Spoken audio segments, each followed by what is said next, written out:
South India shopping mall the wedding మంత్ర సరికొత్త wedding collection south India shopping mall.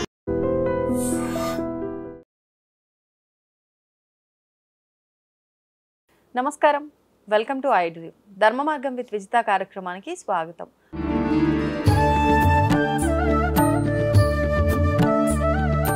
ప్రస్తుతం మనతో పాటు ఉన్నారు ప్రముఖ జ్యోతిష వాస్తు పండితులు బ్రహ్మశ్రీ అన్నవరపు తిరుపతి మూర్తి అవధాని గారు. ఇప్పుడు గురుగారితో మాట్లాడదాం. నమస్కారం గురుగారు. ఓం శ్రీ మహాగణాధిపతయే నమః. గురుగారు, తల్లి, తండ్రి, గురువు వీళ్ళ ముగ్గురిని దేవతగా పోలుస్తుంటారు. అంటే దైవంతో సమానం వీళ్ళు అని చెప్పి అంటూ ఉంటారు. ముందు వీళ్ళని గౌరవించిన తర్వాతే భగవంతుణ్ణి అని కూడా అంటుంటారు కొన్ని సందర్భాల్లో. ఎందుకు వీళ్ళ ముగ్గురికి అంత ప్రత్యేక స్థానం ఇచ్చారు? భగవంతుడు అంటే సృష్టికి మూలమే ఆయన. మరి అంతటి భగవంతుడితో వీళ్ళని ఎందుకు పోల్చాల్సి వచ్చింది? తప్పకుండా అమ్మా. భగవంతుడు ఎవడండి అసలు? ఎవడాయన? తల్లి తండ్రి తర్వాతే భగవంతుడు. ఆ తల్లిదండ్రుని సృష్టించిందే భగవంతుడు కదా. మనల్ని సృష్టించింది ఎవరు? భగవంతుడు మనని సృష్టించాడు. ఆ సృష్టికి ఇప్పుడు కూడా మాతృదేవో భవ, పితృదేవో భవ, ఆచార్య దేవో భవ అని ఉపనిషత్తులో చెప్తుందండి.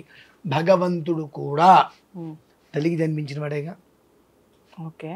సో అందుకని తండ్రికి అంత ప్రాముఖ్యత ఇవ్వలేదు కానివ్వండి మన వాళ్ళు. తండ్రికి ఇవ్వాలి ఎక్కువగా, తల్లికి ఇచ్చారు. రాముడు, కృష్ణుడు, ఎవరైనా సరే తల్లికి విధిగా నమస్కారం చేయవలసిందే. సన్యాసం తీసుకున్నటువంటి వ్యక్తి కూడా విధిగా తల్లి కనిపిస్తే నమస్కారం చేయవలసిందే. అంటే మాతృత్వం అనేటువంటి దాన్ని ఏది కూడా విడతీయలేదు. అందుకనే మనకి వీళ్ళకి మామూలుగా షడ్దైవత్యం, ద్వాదశ దైవత్యం అని అంటారమ్మా. ఎందుకు అంటే అవి కూడా చెప్తాను మీకు. ఎందుకు వీళ్ళని అంటే అంగాదంగాత్ సంభవసి హృదయాదధిజాయసే ఆత్మా వై పుత్ర నామాసి సజీవ శరదశతం అశ్మా భవ పరశుర్భవ హిరణ్య మస్తృతం భవ పశూనాం త్వా అహింకారే నాభిజిఘరామి అని చెప్పి తండ్రి శిరస్సులో 3 నెలలు ఉన్నటువంటి బీజం తల్లి గర్భంలో పడిన తర్వాత 9 మాసాలు మోసి మరొక జన్మనిస్తుందండి. సంతానం, పిల్లలు పుట్టారు, ఆవిడ సంతానవతి అయింది అంటే ఇంకొక జన్మే ఆవిడికి. ఏమాత్రం కర్మ ప్రార్థం బాలేకపోయినా ఆవిడ పురిట్లోనే వెళ్ళిపోతారు. అటువంటిది ప్రేగు తెంచి ఉంటే ఉంటాం, పోతే పోతాం, ఏదైతే అవుతుంది అని చెప్పి అంతటి నొప్పి నుంచి విలవిల్లాడి ఆ బిడ్డకి జన్మనివ్వగానే ఆవిడ అంతటి నొప్పిని మర్చిపోయి వెంటనే బిడ్డను పెట్టుకొని చూసే ముద్దులు పెట్టుకుని ఉంటే ఆ పడ్డ నొప్పి అంతా ఆవిడ మర్చిపోతుంది. అది ఎవరైనా వల్ల అవుతుందండి? ఎవరి వల్ల కాదు. నన్ను, మిమ్మల్ని, ఆయన ఎవరినో వచ్చో దెబ్బ కొడితే గబిక్కినా అది మనసులో పెట్టేసుకుంటాం మనం. నానా హింస పెడతాం. కానీ అంత హింస పెట్టి వాడు బయటకు వచ్చినా ఆ తల్లి వాడిని చూడండి అంత హింస మర్చిపోయింది ఆవిడ. అంతటి ఉదారమైన స్వభావం ఇంకెవరికి ఉంటుందండి?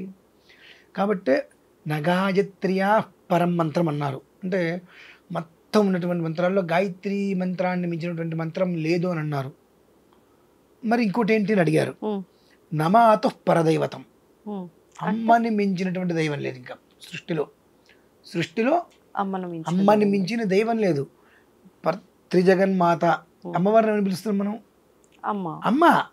అంటే ఆ పదం అనేటువంటి ఎంత గొప్పది. ఇంకా భగవంతుణ్ణి నాయన, తండ్రి అని అంటుంటాం. లేదా శివయ్య. అమ్మవారిని అమ్మ అనే అంటాం కానీ గౌరమ్మ అని పిలవంగా. శివయ్య అంటే శివయ్య అని అంటాం. కానీ అమ్మవారు అనగా అమ్మ, తల్లి ఇటువంటివి. ఇక దేంట్లో నా పదం లేదుగా. 2 అమ్మ అనే పదం ఎవరిని ఎవరైనా పిలవచ్చు. ఇటు నాన్నని ఎవరు పిలవలేరుగా, పిలవలేము. అంటే ఆ పదానికి ఈ జన్మాంతం రుణపడిపోవాల్సిందేనండి. రుణపడ్డా రుణం తీరదు. రుణం ఎప్పటికీ తీర్చుకోలేనిది. భూమి మీద తీర్చుకోలేని రుణం ఏదైనా ఉన్నది అంటే 1 తల్లి రుణం, 2 తండ్రి రుణం. ఈ 2 తీర్చుకోలేమమ్మా. కాకపోతే నాకు అనిపించింది ఏంటంటే మాతృదేవో భవ, పితృదేవో భవ అన్నారు. తండ్రిని మాత్రం అట్టడుక్కు తొక్కేశారు పాపం. 9 మాసాలు మోసి జన్మనిచ్చింది తల్లి, పాలిచ్చి పెంచింది. కానీ వాడికి ఉద్యోగం వచ్చి వాడి బ్రతుకు మీద, వాడి కాళ్ళ మీద వాడు నిలబడేంత వరకు 25 ఏళ్ల పాటు పెంచాల్సింది ఎవరండి? తండ్రి. అతను పడే కష్టం కట్టెలే మోస్తున్నాడు, రాళ్ళే మోస్తున్నాడు, మట్టే మోస్తున్నాడు, ఏం చేస్తున్నాడో, ఎంత కష్టపడుతున్నాడో, అప్పు చేసి బయట మాట పడుతున్నాడో, ఎవరి చేత ఎన్ని మాటలు పడుతున్నాడో, పిల్లవాడు బాగుండాలి, నా పిల్లవాడు బాగుండాలి, నేను పడ్డ కష్టం నా పిల్లవాడు పడకూడదు, నా ఇబ్బందులు నా పిల్లవాడికి రాకూడదని చెప్పి అనేక ఇబ్బందులు పడుతున్నారు. అందరి చేత మాటలు పడుతూ కూడా ఆ పిల్లలు బాగుంటే చాలు మురిసిపోతారండి వాళ్ళు. వాళ్ళ ప్రేమ మొత్తం కూడా పిల్లల్లోనే ఉంటుంది. తల్లి ఊరికి కన్నీళ్ళు పెట్టడం మనం చూస్తాం కదా, తండ్రి కన్నీళ్ళు రావు అంటే వాడు రాక్షసుడు కాదండి. తల్లికి మించి 1000 రెట్లు బాధ ఉంటుంది తండ్రికి. తల్లికి మించి 1000 రెట్లు బాధ్యత ఉంటాయి. చెట్ల కింద కూర్చొని ఏదన్నా వర్షం వస్తున్నప్పుడు ఏం కష్టపడి నా పిల్లలకి ఫీజు కట్టాలి, ఎంత కష్టపడితే నా పిల్లలకి నేను కడుపు నిండా అన్నం పెట్టగలను, ఈరోజు ఒక్కరోజు నేను తింట మానేస్తే పిల్లలకు కాదు కదా, జీవితకాలం నా పిల్లలకి కడుపు నిండా అన్నం పెట్టాలంటే నేను ఎంత కష్టపడాలి, ఆ ఏడుస్తున్నప్పుడు ఆలోచిస్తూ బాధపడుతుంటే ఆ వర్షం నీటి కళ్ళనీళ్ళు కలిసిపోయి పిల్లలు కానీ పక్కన వాళ్ళ చూడకుండా అలా ఏడుస్తాడమ్మా. లేదంటే స్నానం చేస్తున్నప్పుడు వాడి నీళ్ళు బయటకు వస్తాయి, నా వాడు ఎంతసేపటికి నా పిల్లల పరిస్థితి ఏంటి అని. కానీ తండ్రిని మాత్రం అందరూ మర్చిపోయారు. తల్లికి ఇచ్చిన స్థానం తండ్రికి ఇవ్వలేదు. ఎందుకంటే తల్లి నవమాసాలు మొయ్యటము కనడమే జనాలు చూస్తున్నారు ఎవరైనా సరే. కానీ ఆ తర్వాత 25 సంవత్సరాలు వాడిని పెంచాల్సింది ఎవరండి? దానికి అతను ఎన్ని అవమానాలు, ఎన్ని కష్టాలు, ఎన్ని ఇబ్బందులు పడ్డా ఆ కష్టం ఆ పిల్లలు కనిపించినట్టు తెలుసా అండి? కనిపిస్తే పిల్లలు ఎక్కడ బాధపడతారు. పిల్లలు కూడా నువ్వు చేస్తే చావు, నాకెందుకు, నాది నాకు తీసుకొచ్చే అనే స్థితిలో ఉన్నారు. కానీ అది ఆలోచించరు. మనం బాధపడుతున్నాం, మనం కష్టపడటం పిల్లలు చూస్తే వాళ్ళు తినే తిండి కూడా అడగరేమో, వాళ్ళకి ఏదైనా ఇష్టమని తినాలనిపించిన నాన్న అంత కష్టపడుతున్నారు వద్దని చెప్పి అడగరేమో అనే ఉద్దేశంతో కష్టాన్ని మొత్తం బయటే కష్టపడిపోయి నవ్వుని మొహం మీద పెట్టుకుని లోపలికి వస్తారమ్మా. అందుకని అంటారు పితృదేవతలు అని. ఏ భగవంతుడు మన కోసం అంత చేయడమ్మా. ఏ భగవంతుడికి మనం అర్చన చేయాలన్నా ఆ భగవంతుడికి అనేక విధాల మనం స్తుతించాలి, స్తోత్రం చేయాలి, అర్చన చేయాలి, ఆరాధనలు చేయాలి, నివేదన చేయాలి, పూజలు చేయాలి, హోమాలు చేయాలి. ఇవన్నీ చేస్తేనే అయినప్పటికీ ఆయన మనకు ఫలితాన్ని ఇస్తాడు, ఆయన మనకు కరుణిస్తాడని నమ్మకాలు లేవు. అవేమీ లేకపోయినా మనం తిట్టినా అరిచినా ఏం చేసినా మన క్షేమాన్నే కోరుతూ వాళ్ళ జీవితం మొత్తం మన కోసమే ధారపోస్తారు. కాబట్టి వాళ్ళని పితృదేవతలు అంటారమ్మా. వాళ్ళకి ఇచ్చేటువంటి వాల్యూ ఎందుకు ఇవ్వాలి అంటే ఈ కారణం చేత ఇవ్వాలి. మనకు మొట్టమొదటి గురువు కూడా తల్లిదండ్రి, ఆ తర్వాత ఆచార్యులు, స్కూల్లో మనకు చెప్పేటువంటి వాళ్ళు. కాబట్టి ఈ ముగ్గురు కూడా బ్రహ్మ విష్ణు మహేశ్వరులతో సమానం, వాళ్ళకన్నా ఎక్కువే. వీళ్ళ తర్వాతే భగవంతుడు కావచ్చు, ఇక ఎవరైనా ఎక్సెట్రా ఎక్సెట్రా XYZ. కాబట్టి నగాయత్ర్యా పరం మంత్రం నమాతు పరదైవతం అని ఇచ్చారు. అదే ఉపనిషత్తులో మాతృదేవో భవ, పితృదేవో భవ, ఆచార్యదేవో భవ అని ఇచ్చారు. వీరి ముగ్గురికి మనం కట్టుబడి వారి యొక్క మాటకి కట్టుబడి వారికి అసంతృప్తి కలగకుండా మనం ఉన్నంతకాలము కూడా ఎవ్వరూ మన జోలికి రాలేదమ్మా. ఎందువలనంటే భాగ్యస్థానం తండ్రి. ఆ భాగ్యస్థానంలో ఏ గ్రహం అయితే ఉంటుందో ఆ గ్రహానికి అధిపతి ఏ దేవత అయితే ఉంటారో ఆ దేవత మనల్ని చల్లగా చూస్తారు ఇప్పుడు కూడా. అలానే పంచమ స్థానం పుత్రస్థానం, మనకు కలిగే సంతానం. ఆ సంతానం అనేటువంటిది మన వల్ల వృద్ధి కలుగుతుంది విపరీతంగా. కష్టం అనేటువంటిది నిజంగానే వాళ్ళ వరకు రాకుండా కష్టాన్ని తెలుసుకుంటూ స్వయంకృతంగా ఎదుగుతారు మా పిల్లలు. మనం ఇట్లా ఉంటే ఇది అని చెప్పాల్సిన అవసరం లేకుండా వాళ్ళే ఎంత కష్టపడుతుంటే నాన్న మనకి ఇవన్నీ వస్తున్నాయి, మనం బయట చూస్తున్నాం కదా అనేటువంటి విషయాన్ని తెలుసుకొని స్వయంకృతంగా వాళ్ళు ఎదుగుతారమ్మా. ఆ ఒక్క మేధా సంపత్తి భగవంతుడు ఆ రూపంలో ఇస్తాడు.